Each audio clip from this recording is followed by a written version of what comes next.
Монголын ард түмнийхээ энэ өдрийн амар амгаланг айлтхан мэдчилж байна. Өчигдөр 7 дугаар сарын 3-ны өдөр хэл мэдээллийн хэрэгслээр Монгол улсын 2017 оны ерөнхийлөгчийн сонгуульд мэтгэлцээнд миний бэлтгэл хийж байсан бичлэгийг тавьж олон түмэнд мэтгэлцээнийг найруулгатай дэглэн тавьсан жүжиг мэтээр буруу ойлголт өгөх ийм нэвтрүүлгийг бэлдсэн байна. Би энэ нэвтрүүлгийг үзээд Монголынхаа ард түмэнд хандаж энэ сонгуулийн хугацаанд болсон үйл явдлуудын талаар бас тодорхой мэдээллийг өгч мэдгэл хий гэж бодож энэхүү мэдгдлийг хийж байгаа юм аа.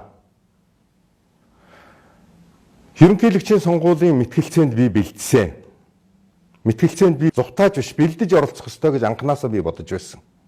Би 3 сая иргэнийхээ өмнө улс орныг хөгжүүлэх, иргэдийнхэн аж амьдралыг хэрхэн яаж сайжруулах вэ гэдэг бодлогын мэтгэлцээн, хөгжлийн мэтгэлцээн байх ёстой гэж ингэж бэлдсэн.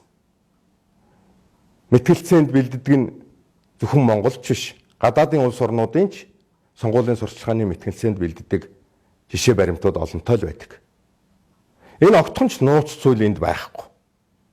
Монголын үндэсний олон нийтийн радио, телевизийн вебсайтанд иргэдээс ирсэн бүх асуултууд тэнд байгаа.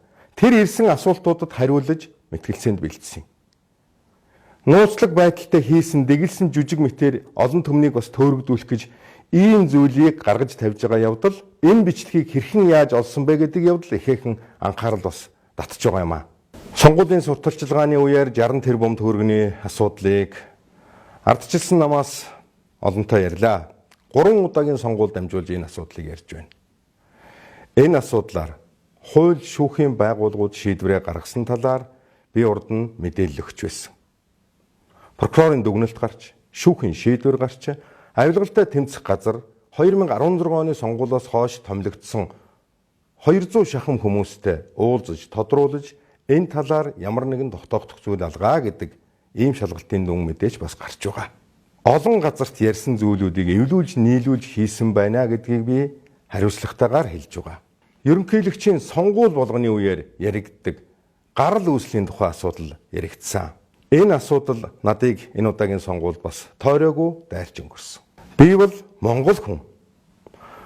Төвдөн Балжирг гэгч нөхөр миний гарал үүслийн талаар ор үндэсгүй зүйлийг ярьж сүүлд нь түүнийгээ би хэрэв тестүүд дээр очиж энийг тусгай зааврын дагуу ярьсан гэдгийг хүлээн зөвшөөрсөн.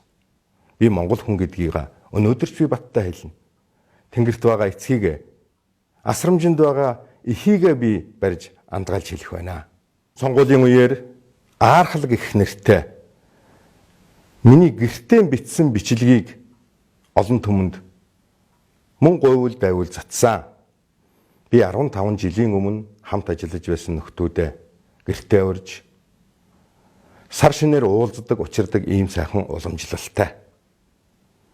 Энэ уулзалтын үеийн бичлэгийг өнөөдрийн төр засагт ажил алба хашиж байгаа хүмүүсийн тэдний эрхэлж байгаа ажил төрөлтэй холбох, бие биенийгээ өргөмжил дээдлж байгаа мэтээр ёс заншлаа умартсан байдлаар тайлбарлах зэрэг оролдлогуудыг хийсэн.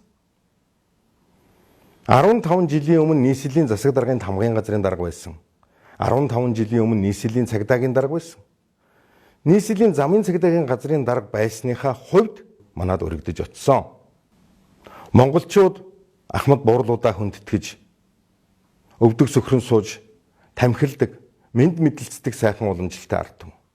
Би ч Ахмад настай хүмүүстэй сар шинээр мөн тэгж золгож мэд мэдлэлцдэг. Энэ уламжлалыг монголчууд сайн мэднэ. Энэ жилийн цагаан сарын шинийн 4-нд үндэсний үе нэгдлийн засгийн газар золголт хийсэн фото зургаач би сонгуулийнхаа сурталчилгааны материалд тавьсан. Энэ бол хүн ёсны асуудлаа. Сонгуулийн сурталчилгааны сүүлийн өдрүүдэд тухайлбал Говьалтай аймагт 1 тэрбум 89 сая төгрөг тээвэрлэж явсан машин баригдсан. Дорноговь аймагт 90 гаруй сая төгрөг тээвэрлэж явсан машин баригдсан гэд орон нутагт ихээхэн хэмжээний мөнгөтэй машинууд ардчилсан намын нэр дэвшигчийн сонгуулийн сурталчилгааны материалтай хамтаар баригдаж байгаа. Зарим хүмүүс ардчилсан намын нэр дэвшигчийг офшор бүсэд хамаарал бүхэн этгээдүүдийнхээ хамтаар 1.1 тэрбум Америк долларын өмч хөрөнгөтэй гэж ярьж хэлж байгаа. Энэ их өмч хөрөнгө, энэ хэний өмч хөрөнгө вэ?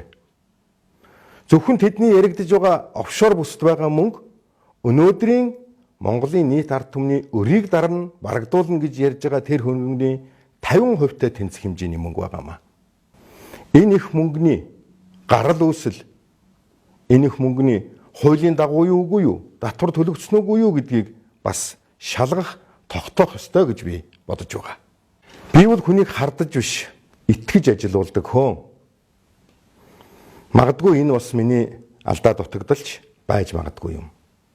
Гэхдээ энэ удаа миний оролцсон үйлдэл болгоныг, бичлэг болгоныг олон нийтэд буруу зуруу ойлголт төрүүлэхээр эвлүүлж монтажлж, цацаж дэлгэн тавьж байна.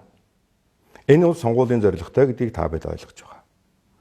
Энэ байдал маань цаашдаа иргэдэд, залуучуудад, ажил дээрээ, орон гэртээ тайван амгалан байх боломж бололцоог алдагдуулсан, хардлага сэрдлэгийн дунд амьдрах ийм айдсыг төрүүлэх нөхцөл бий болж байгаа юм биш байгаа гэж би бас сэтгэл эмзэглэж байгаа юм аа.